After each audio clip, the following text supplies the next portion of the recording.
I hate when a guy asks, like, oh my gosh, like, how long was the previous guy before we started dating? Like, how do you explain to him that it was like the day before, the hour before we met, bro? Now I've heard Eskimo brothers, but that's more like Eskimo roommates.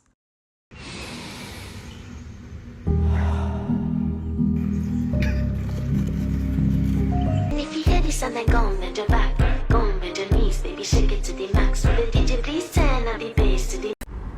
I love when people are like, you don't really believe the things you say online, right? And I'm like, no. Things I believe are much worse. I could never say those online. If YouTube only knew. Oh, righty then. Hey, thanks for coming in tonight, guys. I got your check. Will it be together or separate? You gonna suck it? Separate. Separate. Yeah, he says separate. I like the look on the waiter's face. This fool's a fool. He's a clown. I can't even look at the front of one of these cars because I get sexually excited. Women are the most dangerous thing for women because what happens is women will tell a woman, girl, go out and live your life. So she's going to go out and live her life. She's going to 20, 23, 27, 30, 35. Then she's going to get 40 and be like, damn, I want to get married. And the men that wanted you at 20, that want to marry you when you were 20, they no longer want you. They want the younger female. And so now a lot of women are bitter and mean and get on these platforms. I can't find a man. They ain't shit. I'm tired of going to parent-teacher conferences with my son, and I'm seeing all these women line up down the hallway stressed out, leaning over on the fucking wall because they don't have no man. They made a mistake 12 years ago. They had a one-night stand after the club. And now we have 70% of moms that don't have a man, and these boys are being raised by women. And now these women have turned these boys into son husbands. They don't have no structure. They don't go outside and play. They don't do nothing but sit on their asses, and then when they get older, they become the same men that their mamas hate. So now they're out here being Pookie and Ray Ray, depending on females to take care of them. It's a shame that these boys are being raised by these single moms, and they taking up on the feminine characteristics of their mama. I love when I can see the tentacles. And you was just swimming one day, and now you about to swim in my ass, because I'm going to shit you out as soon as I eat you up. What?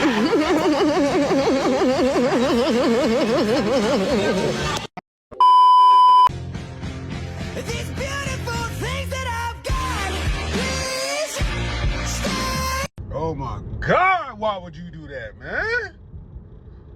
We can't have nothing, bro. Alright guys, I need you to vote in the comments.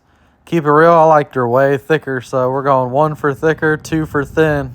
Cast your vote today and we'll let you know how it went in the future. Watch this. You ready? Baggy. Boom. What's the craziest thing you've done on spring break? Suck on the airplane, period. Like in the bathroom or like? Nope. Right in the seat.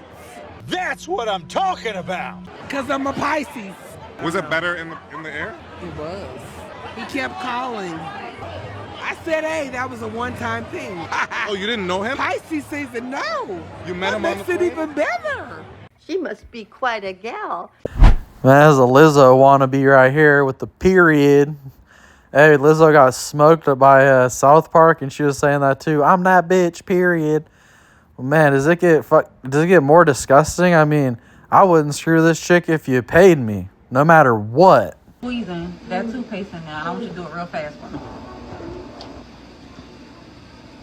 See, these older women don't teach y'all young girls about this right here. When y'all dealing with men and they open up to y'all and they talk to you. No, pour it all in there. That's what I want you to do. I want you to pour it in there.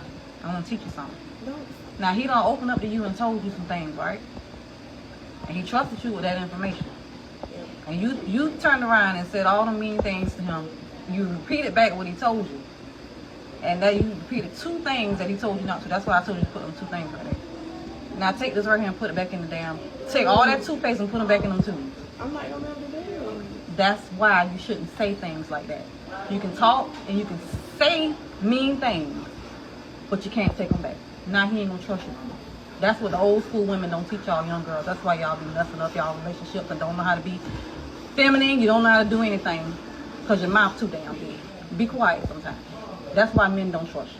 That is such a great analogy. I never really heard that one before, but Great food for thought. Great thing to think about. My dad would always say, think about what you say before you fucking say it. That shit was real. Now I have like a 2 or 3 second gap in between what I say and like what I'm thinking in my head at least. Thanks, Dad. Where the f*** you at? Where you at? All this good throat is going to f***ing waste. I'm trying to... Say what? Like, do you not understand? Like... I just want... Like, what the fuck? Where are you? You're gonna have to take a number. Hey guys, if you're looking for the wildest police videos YouTube has to offer, you gotta pay us a visit over here at FreezePOV. Oh, cool.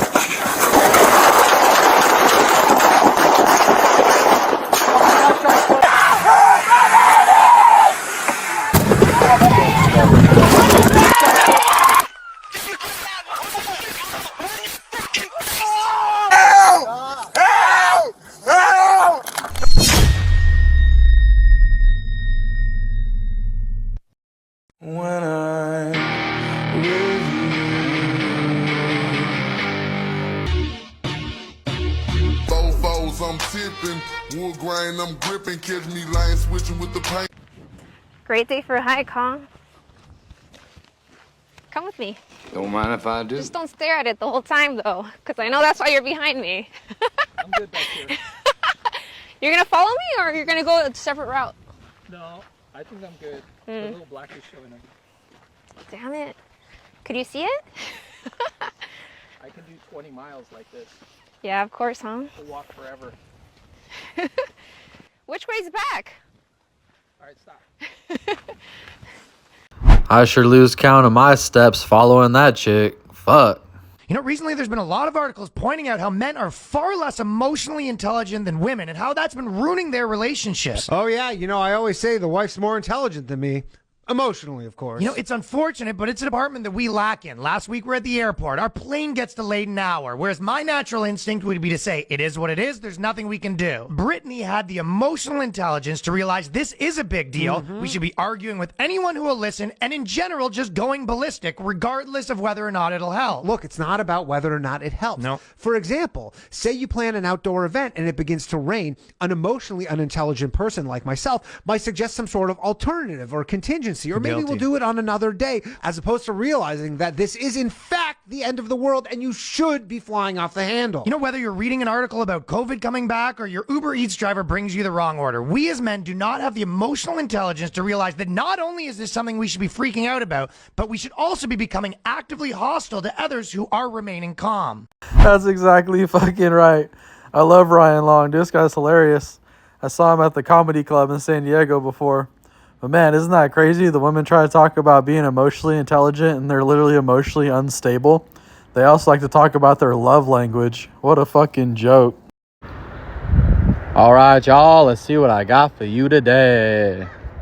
You know, guys, I really dream that you guys could get my life because this shit is hella fun. I got a lot of money. I'm free. I can do whatever I want. I have no one to answer to. You know, in the best place in the world to live. Weather's perfect. Everything's exactly right. You know, you could really make this work. You could really make this work for you as well. But the deepest thing you have to figure out is analyzing. And people will say that the businesses don't work or like, you know, it's a 50-50 or something like that. But it truly isn't if you learn how to analyze it. I'm telling you, once I leap in, I never miss. And right now I'm actually sort of thinking about doing a skid steer business. And, well, you know, there's a lot of different things you can do, especially in San Diego, like remove pools or be a subcontractor for a demo person, a real estate person. You could resurface driveways, gravel driveways. There's a lot of different things you can do with the skid steer, and I also already have a tractor. So, you know, I have one of my friends, and we're trying to figure out, like, how can we make $1,000 a day? And, well, with the skid steer, you know, people in, like, Kentucky are making $1,000 a day with the thing. But we have a population between San Diego and LA that's bigger than some states. So if we really put our nose to the grindstone, what is it that we have to fulfill? Like, what is our overhead? And our overhead essentially would be the trailer and the cost for the Bobcat, for the skid steer. So it's like $1,200 a month or less. And, you know, one of the driveway jobs, fuck, these guys charge like $4,000 and the rock's like $1,500. We could also do weed abatement, where they pay us to get rid of their weeds, because in San Diego, they fine you for having weeds. It's like something that happens every single year around here. So, you know, what we're going to do now is we're going to advertise and try to get the phone to ring. And if I can get the phone to ring more than 10 times in a month, I'll probably go buy the thing. But at the end of the day, what I'm doing is I'm analyzing the worst case scenario numbers, like one job a month. Could it cover the overhead on the business? And I mean, you got 30 days in a month, dude. Like, if you couldn't make $1,000 in 30 days, like, that's a fucking joke. And on the high side, if you worked, you know, 15 days out of the month and made $1,000 a day, you'd make 15 grand. So what if you worked all 30? It's like, my plan is to buy the stuff. I already know how to run everything. Teach my friend how to drive it, how to run everything.